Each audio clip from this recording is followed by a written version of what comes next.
أهلا بيكم في فيديو جديد. النهاردة هنتكلم عن الإنتاجية. فيديو جديد مليان طاقة تستعيدوا منه النشاط لو حاسين إن إنتاجيتكم قلت الفترة اللي فاتت، علشان احنا في الشتاء وعلشان الجو له علاقة كمان بحالة الإنسان النفسية، أو الجو بيتدخل في حالة الإنسان سواء كانت مليانة طاقة وحيوية أو مش مليانة طاقة قوي.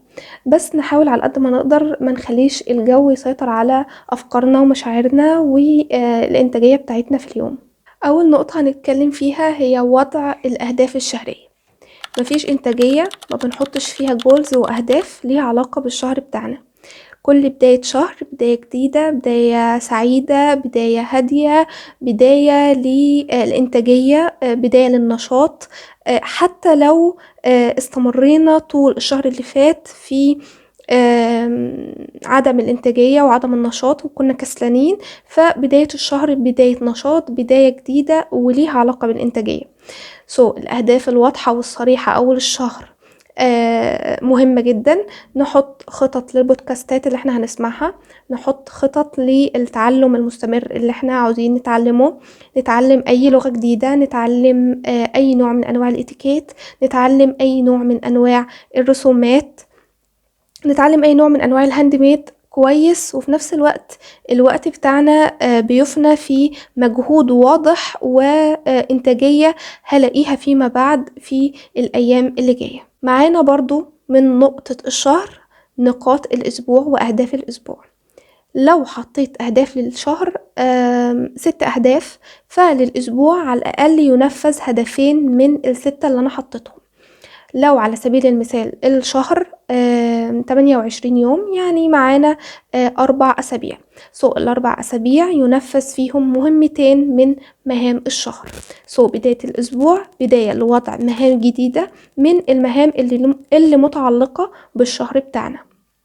في النقطة دي برضو مهام ليها علاقة باليوم، التودو ليست، أو بما معناه الروتين اليومي أو الروتين اللي ليه علاقة بالمهام اليومية. ده مهم جدا، مهم زي الروتين بتاع الشهر، زي الأهداف بتاعة الشهر. لو سبت اليوم بتاعي مفتوح مش هلاقي أي حاجة تملاه. لازم تبقى الأهداف صريحة وواضحة في اليوم. يعني أخلص البودكاست لمدة 30 دقيقة والبودكاست ساعتين، يبقى كل يوم نص ساعة من البودكاست، يبقى بالظبط هيخلص في 3 أو 4 أيام تقريبا، يخلص في هذا التوقيت. ولازم يكون عندي ثبات ويكون عندي إنتاجية لليوم علشان ألتزم بالخطوات وبالخطة اللي أنا حطاها. خطة صريحة، أهداف واضحة، إنتاجية أعلى. النقطة التانية تنظيم الوقت. المهام اللي بتنفذ بتوقيت أسهل بكتير من المهام العشوائية اللي بتنفذ في أي وقت من اليوم. الإنتاجية بتقتصر على التوقيت، بمعنى وقت غروب الشمس ده وقت مثالي للتسبيح ووقت مثالي للاستغفار، لأن الكائنات الحية اللي حواليا زي العصافير وحتى العالم الخارجي في التوقيت ده بيسبح. ده قانون كوني الله سبحانه وتعالى حطه، فبلاش استثمر الوقت ده في هواية أو في مجال آخر غير مجال التسبيح. التوقيت من الساعة 4 للساعة 5 أو من الساعة 3:30 للساعة 4:30 ده بيبقى مثالي للتسبيح. طبعا مش هسيب الوقت كله مفتوح، مش هقعد أسبح ساعتين، ولكن لازم الوقت ده بنستغله في النقطة دي أو البوينت دي، ما عملش فيه حاجة تانية ليها علاقة بأي مهمة تانية. النقطة رقم 3، لو حابين ترتبوا النقاط على حسب مزاجكم اوكي، لكن انا مرتباهم على حسب السكريبت اللي انا كاتباه. النقطة رقم 3، عدم الحماس الشديد. بلاش الانتاجية الزيادة تاخدني في وضع مجال الحماس واشوف نفسي انجزت فاخد بريك عمال على بطال. احنا مش جايين الدنيا علشان ناخد بريك، بس جايين الدنيا علشان نحس ان احنا عملنا انجاز ونحس بالمسؤولية للإنجاز، وبنحس بالإنتاجية والاستمرارية في هذا الإنجاز، إن أنا لازم أكمل، لازم أفضل على هذه الإنتاجية مدة طويلة. وفي أيام للإنجاز وللمهام فلازم اكون حاطة خطة للايام اللي ليها علاقة بالاجازات والايام اللي لازم استثمر فيها التوقيت للانجاز وللانتاجية. النقطة رقم 4، التركيز على النتائج.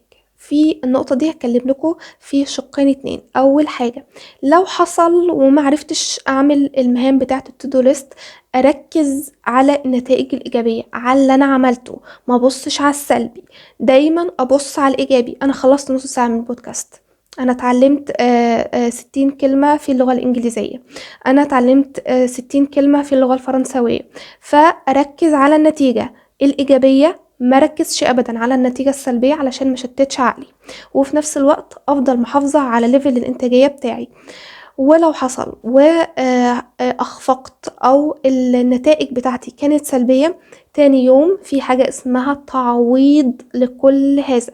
أشوف الخفقان بتاعي أو الغلط اللي أنا عملته في اليوم كان إيه، 1 2 3، واكتبه في ورقة. تاني يوم ما يتنفسش. الشق التاني وهو التركيز على الإيجابي، فيما معناه إن الإيجابي كله هو اللي هيتشاف في الحياة القادمة بتاعتي. بمعنى ان انا لو سمعت في اغنية انجليزية بعض الكلمات اللي انا حفظتهم في اللغة الانجليزية، هكون فخورة بنفسي ان انا حفظت جزء كبير من الكلمات، فبالتالي فهمت معنى الاغنية لوحدي من غير ما يكون في مساعدة خارجية لترجمة الاغنية. فالنتائج هنشوفها على المدى الطويل والمدى البعيد.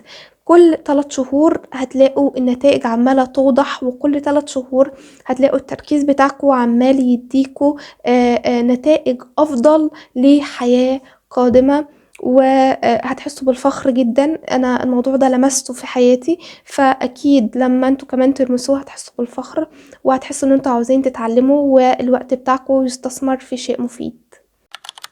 البوينت رقم 6 وهي معرفة القدرات. لازم وحتما ولابد نعرف قدراتنا. احنا اشخاص خارقة، انت انسان خارق، انتي انسانة خارقة، تقدري تعملي كل اللي انتي عاوزاه. تقدري تتعلمي لغة من على اليوتيوب، تقدري تتعلمي مهارة جديدة تستثمري فيها وقتك وتبقى ليكي مصدر دخل. احنا القدرات بتاعتنا لا محدودة. عقلنا يقدر يستوعب جمل كتير، يقدر يستوعب لغة جديدة، يقدر يستوعب كذا لغة مع بعض. مش عشان انا خدت كورس في اللغة الانجليزية ما يبقاش عندي هدف اعرف اللغة الفرنسية. لازم يكون عندي شغف للمعرفة، لان قدراتي عالية جدا. وده هنلاقيه مع التقدم في العمر. كل ما الإنسان يتقدم في العمر ويكون اكتسب قدرات ومهارات وتعلم لغات، هيحس بالفخر والإنتاجية أكتر وأكتر من الأول.